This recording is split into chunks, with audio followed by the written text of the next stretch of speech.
Welcome back to another episode of Cancelled Horror Games, a series where I talk about horror games that were like, oh yeah, we're gonna come out mate, get all hyped and shit, oh wait, nah, we aren't coming out. In this episode, I will be discussing Cleric, which was a game recommended to me in the comments section of a previous video by Greg Theriot. Thanks Greg, and sorry if I butchered your name. If you want me to cover a horror game, let me know.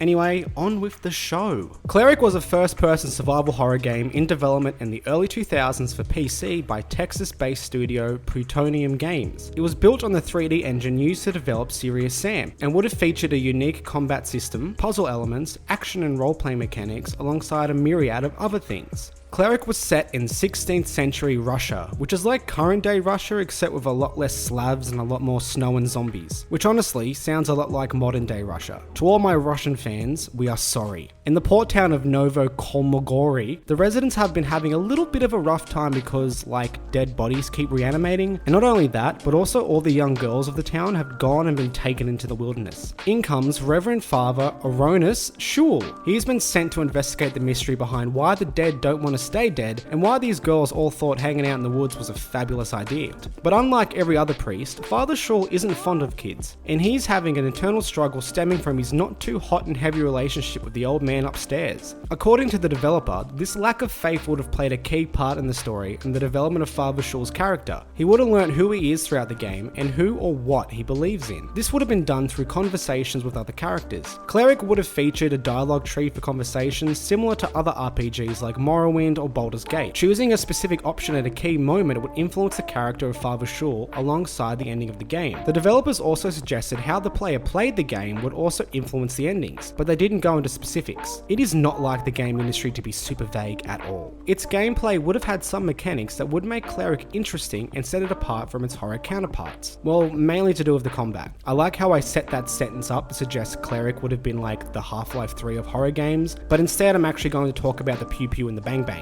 Father Shul would have been equipped with the top of the line in 16th century Russian weaponry. What gun am I talking about? The musket. He would have had the ability to fire, slowly reload his weapon, wonder whether he left the oven on at home, and be ready to fire by the turn of the 17th century. The father would have also had swords and maces, but they aren't as cool as the power of the musket. To compensate for the slowest gun known to man, Father Shul would have also had the power of God by his side. Firstly, he would have had access to a symbol that would be used like a holy cross. This would have repelled zombies, and if held out long enough, it would cause the dead bodies to catch on fire. Another useful tool at the father's disposal would have been the ability to just like become Thor for a little bit and summon lightning to attack enemies. I wondered whether the player's choices would have influenced these powers based off Father Shul's faith in God. I honestly think that would have been pretty cool. But Cleric wasn't going to focus on combat. Instead, it would have been used as a last resort. This was elaborated in an interview by Game Toaster with CEO and lead designer of Plutonium Games, Matthew Doyle.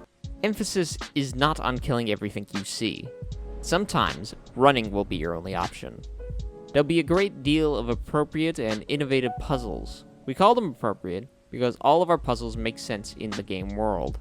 No puzzles for the sake of puzzles. Since there is a major focus on appropriate puzzles, I assume Father Shul would have had to solve the mystery of how do we make young Timmy not tell his parents about the private sessions with Father Pell. Jumping off that very edgy joke, I'm going to talk about something weird to do with Cleric. After all I've described about this game, is your next thought, damn, multiplayer would be a perfect addition? Well, the developers thought the same thing. Funnily enough, it actually sounded a little bit ahead of its time. In the same interview, Mr. Doyle said, "Players will be able to raise undead creatures to fight for them in multiplayer. They will only have access to the miracles that they have learned in the single player game. So, if you finish, you will have every possible miracle at your disposal, making you a formidable opponent. This is primarily done to keep players from seeing all the miracles before the single player story has been completed."